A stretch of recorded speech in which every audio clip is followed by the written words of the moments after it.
ಮಾತಾಡ್ತಿದ್ದೀಗ ಕಾಂಗ್ರೆಸ್ ವಕ್ತಾರರಾಗಿರ್ತಕ್ಕಂಥ ನಂದನ್ ಕಶ್ಯಪ್ ಅವರು. ನಂದನ್ ಕಶ್ಯಪ್ ಅವರು ನಮಸ್ಕಾರ. ನಮಸ್ಕಾರ ಸರ್. ಫೈನಲಿ ಇದೇ ಧರ್ಮೇಂದ್ರ ಪ್ರಧಾನ್ ರಾಜೀನಾಮೆ ಕೊಟ್ಟಿರೋದು ದೇಶದ ಶಿಕ್ಷಣ ಮಂತ್ರಿ ಸ್ಥಾನಕ್ಕೆ. ಏನು ಹೇಳಕ್ ಬಯಸ್ತೀರಿ ಅಂತ ನಂದನ್ ಅವರೇ? ರಾಜ್ಯದ ಹಾಗೂ ದೇಶದ ಯುವಕರ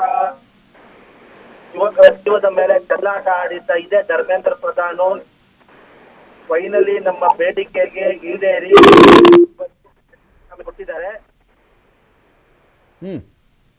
ಬೇಡಿಕೆಗೆ ಈಡೇರಿ ರಾಜೀನಾಮೆ ಕೊಟ್ಟಿದ್ದಾರೆ. ನಮ್ಮ ಹೋರಾಟಕ್ಕೆ ಮೊದಲನೇ ಸಿಕ್ಕಿದೆ. ಎಂಡ್ ಮಾಡ್ತೀರಾ ಇಲ್ಲಿಗೆ? ನಿಮ್ಮ ಹೋರಾಟ ಎಂಡ್ ಆಗುತ್ತಾ ಇಲ್ಲಿಗೆ? ರಾಜೀನಾಮೆ ಕೊಟ್ಟರಲ್ಲ, ಎಂಡ್ ಮಾಡ್ಬಿಡ್ತೀರಾ ಅಲ್ಲಿಗೆ? ನೆಕ್ಸ್ಟ್ 21 ಜನ ಏನು ಅಸುನೀಗಿದ್ದಾರೆ ಆ ಮಕ್ಕಳಿಗೆ ಒಂದು ಕಾಂಪನ್ಸೇಷನ್ ನರೇಂದ್ರ ಮೋದಿ ಸರ್ಕಾರ ನೀಡಬೇಕು. ಹಾಗೂ ರಾಹುಲ್ ಗಾಂಧಿ ಅವರಿಗೆ, ವಿರೋಧ ಪಕ್ಷದ ಎಂಪಿಗಳಿಗೆ, ನಾಯಕರುಗಳಿಗೆ on the floor of the house ಒಂದು ಮಾತಾಡಿಕೆ, ನೀಟ್ ಬಗ್ಗೆ, ನೀಟಿನ ಸುಧಾರಣೆ ಬಗ್ಗೆ ಒಂದು ಮಾತಾಡಲಿಕ್ಕೆ ಅವಕಾಶ ಕೊಡಬೇಕು. ಮೂರನೇ ಬೇಡಿಕೆ, ಮೊನ್ನೆ ಜಂತರ್ ಮಂತರ್ ಅಲ್ಲಿ ಡೆಲ್ಲಿಲಿ ನಡೆದ ಗೂಂಡಾಗಿರಿಗೆ ಯಾರು ಅಕೌಂಟಬಿಲಿಟಿ ತಗೋತಾರೆ? ಈಗ ಡೆಲ್ಲಿ ಡಿಸಿಪಿ ಮಾತಾಡ್ತಾ ಇದ್ರು ನಂದನ್ ಅವರೇ, ಡೆಲ್ಲಿ ಡಿಸಿಪಿ ಮಾತಾಡ್ತಾ ಇದ್ರು. ಅಂದ್ರೆ 400 ಜನ ಪಾಕಿಸ್ತಾನಿಯರು ಈ ಪ್ರತಿಭಟನೆಯಲ್ಲಿ ಒಳ ನುಸುಳಿರುವ ಶಂಕೆ ನಮಗಿದೆ. ಫೇಕ್ ವಿಡಿಯೋಗಳು ಬಂತು, ಡೀಪ್ ಫೇಕ್ ಬಂತು, ಇದೆಲ್ಲ ಯಾರು ಪ್ಲಾನ್ ಮಾಡಿದ್ದು? ತಪ್ಪಾಗಿರೋದು ತಪ್ಪೇ ಅಲ್ವಾ? ಆ ಥರ ಬಂದಿದೆ ತಪ್ಪೇ ಅಲ್ವಾ ಅದು ನಂದನ್ ಅವರೇ? ಸರ್, ದೇಶದ ಭದ್ರತೆಗೆ ಯಾರು ತಪ್ಪು ಮಾಡಿದ್ರು ಅವ್ರನ್ನ ಒದ್ದಿ ಒಳಕಾಗ್ಲಿ, ಅದ್ರಲ್ಲಿ ಎರಡು ಮಾತಿಲ್ಲ. ಆದ್ರೆ ನಮ್ಮ ಒಂದೇ ಒಂದು ಅಜೆಂಡಾ, ಇದು ಧರ್ಮೇಂದ್ರ ಪ್ರಧಾನ್ ರಾಜೀನಾಮೆ ನೀಡಬೇಕಾಗಿತ್ತು, ರಾಜೀನಾಮೆ ನೀಡಿದ್ದಾರೆ.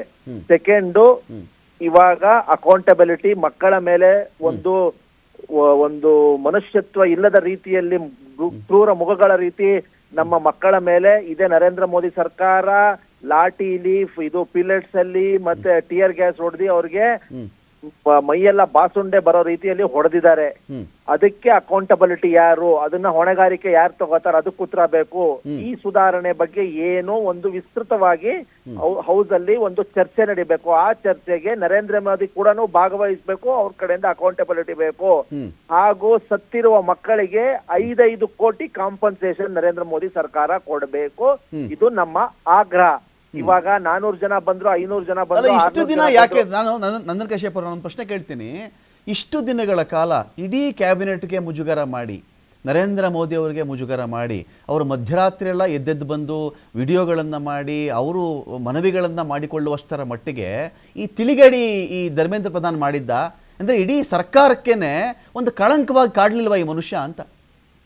ನೋಡಿ ಸರ್, ಇವರು ಅಧಿಕಾರ ವಹಿಸಿಕೊಂಡ ಮೇಲೆ, ಧರ್ಮೇಂದ್ರ ಪ್ರಧಾನ್ ಅಧಿಕಾರ ವಹಿಸಿಕೊಂಡ ಮೇಲೆ 3 ಬಾರಿ, 4 ಬಾರಿ ಒಂದು ಪೇಪರ್ ಲೀಕ್ ಆಗಿದೆ. ಅಸಮರ್ಥ ಒಬ್ಬ ಶಿಕ್ಷಣ ಸಚಿವ, ಕಳೆದ ಗೌರ್ಮೆಂಟ್ ಅಲ್ಲಿ ಸ್ಮೃತಿ ಇರಾನಿ ಇದ್ರು, ಅವರು ಅಸಮರ್ಥರಾಗಿದ್ರು.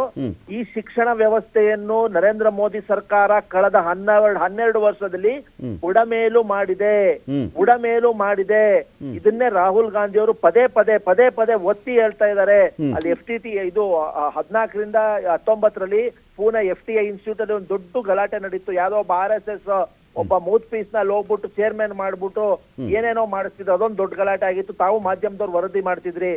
ಈ ಸರ್ಕಾರ ಬಂದ ಮೇಲೆ 6 ಬಾರಿ ನೀಟ್ ಪ್ರಶ್ನೆ ಪತ್ರಿಕೆ ಲೀಕ್ ಆಗಿದೆ. ಇವ್ರಿಗೆ ಒಂದು ಎಕ್ಸಾಮ್ ಹೆಂಗ್ ನಡೆಸ್ಬೇಕು ಅಂತ ಗೊತ್ತಿಲ್ಲ. ಮಾತೆತ್ತಿದ್ರೆ ರೀ ಎಕ್ಸಾಮು, ಪಾಕಿಸ್ತಾನೋ, ಕಲ್ಕಿಸ್ತಾನೋ, ಟೆರರಿಸ್ಟೋ, ಅರ್ಬನ್ ನಕ್ಸಲೈಟು ಅಂತಾರೆ ಹೊರತು ನಾವು ಮಾಡಿರುವ ತಪ್ಪನ್ನು ಹೆಂಗ್ ಫಿಕ್ಸ್ ಮಾಡ್ಬೇಕು ಅನ್ನೋ ಇದಕ್ಕೆ ಹೋಗೋದಿಲ್ಲ.